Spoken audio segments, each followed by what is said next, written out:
Երբեմն գործը հասնում է վիրահատության, օրինակ աղեստամոքսային համակարգի վիրահատության պարագայում։ Այս դեպքում երբ պետք է դիմել գաստրոենտերոլոգի։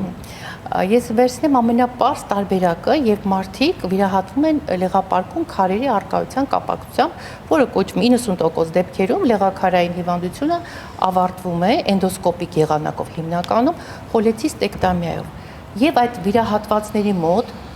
2-3 ամիս հետո 50%-ի մոտ, որը բավականին մեծ թիվ է, առաջանում է պոստխոլեցիստեկտոմիկ համախտանիշ, ավելի պարզ ասեմ, վիճակ կրած լեղապարկի վիրահատությունից հետո այդպիսի սինդրոմ է առաջանում, ինչը դա իրենից ներկայացնում։ Եվ մարդիկ եւ պացիենտը գալիս է, ասում է բժիշկ ջան, նորից աջ կողմս ցավը, ոնց որ լեղապարկը հեռացված չլինի։ Դա արդեն կապված է օդի սֆինկտերի թուլացման, այնտեղ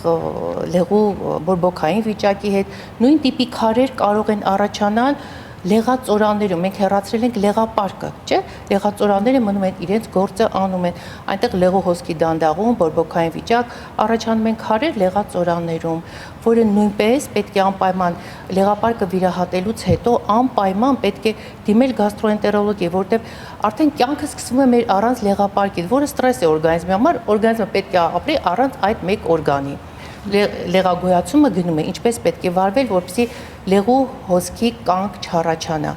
Իսկ ինչ անել, որ այդ կանգը չառաջանա։ Մենք սովորաբար ոնց ենք սնվում, մեկ առավոտյան ենք սնվում, մեկ երեկոյան, չէ՞։ Այդ մեծ ընդմիջումը բերում է նրան, որ լեղին այնտեղ կանգային վիճակ է առաջանում, ուստի ամենաառաջի խորհուրդը ինչ պետք է անել, պետք է ուղղակի այդ սնվելու միջև եկած ժամանակահատվածը շատ երկար պիտի չլինի, այսինքն սնվում ենք հատկապես այն մարդիկ, ովքեր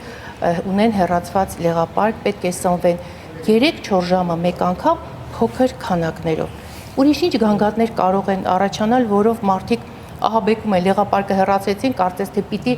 այդ երևույթները նրա մոտից անցնեն, օրինակ բերանում դառնահամություն։ Թվում է թե լեղապարկում քարեր, լյարդի խնդիրը պիտի մարդ ունենա դառնահամություն վերանում, բայց կուզենայի այս սիմպտոմի մասին եւս մեկ անգամ հիշեցնել, որ բերանում դառնահամությունը դա լեղապարկի լյարդի նշան չի, դա մեր ստամոքսի, կերակրափողի, փականի գործունեության հետ է կապված, երբ որ թթուն լեղին հետ է գալիս, բարձրանում է վերև, այդ թթվությունը ինքը դառնահամությամբ կարող է ի հայտ գալ,